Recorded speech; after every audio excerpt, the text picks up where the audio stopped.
Hi friends, good নুন। তো আজকে ব্লগটা দেখো আমি দুপুর থেকেই শুরু করছি। তো এখন আমি স্নান করে চলে এসেছি আর স্নান করলে দেখবে খুবই প্রচণ্ড গরম লাগে, তো একদমই ভালো লাগছে না। তো পার্লারে এসে বসেছি। তো এটা আমার বিউটি পার্লার, তো বাড়ির মধ্যেই ঘরের মধ্যেই করা এটা, ঠিক আছে। বাইরেটা রান্নাঘর আর ভিতরটা আমার পার্লার। তো দেখো পার্লারের চেয়ারে এখন হেলান দিয়ে বসে আছি আমি। প্রচণ্ড গরম লাগছে, ভালো লাগছে না। তো এবারে রান্না করতে হবে আবার, তো একটু ভাবলাম যে বসে একটু রেস্ট নিয়ে নিই, তারপরে রান্না করব। তো দেখো এটা আমাদের বিয়ের ফটো, তো ভাবলাম তোমাদের সাথে শেয়ার করি। তো কেমন লাগছে তোমরা অবশ্যই জানাবে।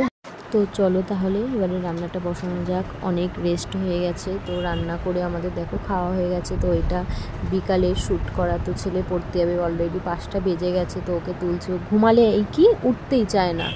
তো এবারে ওকে তুলছি, তো ওকে পড়তে দিয়ে এসে তো আমার কাজ বাজ সবই কমপ্লিট হয়ে গেছে। হয়ে গিয়ে বসে আছি। তো এখন বাইরের প্রচণ্ড হাওয়া হচ্ছে, তো ভালো লাগছে বাইরের হাওয়াটা। সবসময় ফ্যানের হাওয়াটা ভালো লাগে না, তো বাইরের হাওয়াটা খুবই ভালো লাগছে। তো বসে আছি, বসে বসে একটু গল্পও করছিলাম।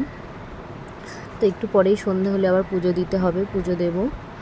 তো আজকে ভাবলাম যে বিকাল মানে তোমাদের দুপুর থেকে ভিডিওটা শুরু করি। তো আজকে শুরু করেছি। তো ভিডিওটা কেমন লাগলো তোমরা অবশ্যই লাইক করবে আর কমেন্ট করে জানাবে কেমন।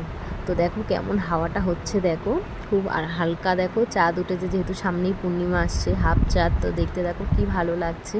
তো চলো তাহলে আমার ব্লগটা আমি এখানেই শেষ করছি। টাটা, বাই বাই, সবাই ভালো থাকবে।